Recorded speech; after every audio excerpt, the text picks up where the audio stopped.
Hello all you YouTubers and Set TV users. Guys, I had just paid for a 3-month subscription to Set TV, and 2 days into it, I got the message that Set TV was down.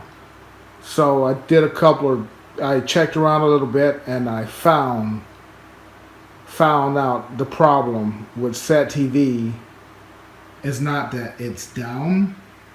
The only problem with Set TV is that it's disguised, but it's actually still there and working.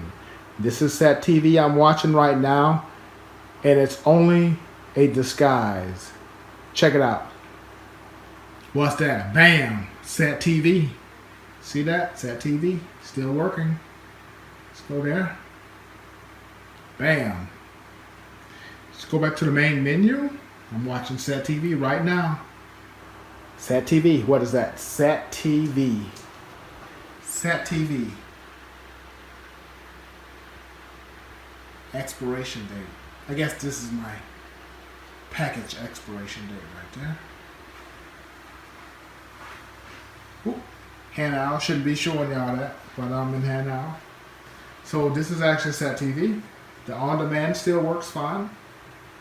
All works perfect, and it still remembers what you have actually watched. So this is Set TV. This is the real deal, and the day is, what the hell is the day? The 13th of June, and I'm watching Set TV right now. It's only a disguise. Set TV is actually still working. For all you haters of Set TV, it's still working.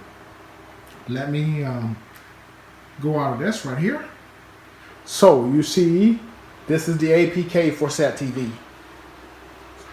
That right there, that's the APK. So what you have to actually do is do a search on this APK right here. Do a search on that and download that APK. First, go back to your box and actually delete Set TV, the old one that you're using, delete it, and then install this new version of Set TV right there. You don't have to do anything else. It remembers everything. You don't have to put any passwords in, and then you guys will be back up and running with Set TV. This is a disguise. Set TV actually still works just like it did before. It's still there, y'all. So make sure you guys go out and get it. Get it. This is DJ Stan. Peace out.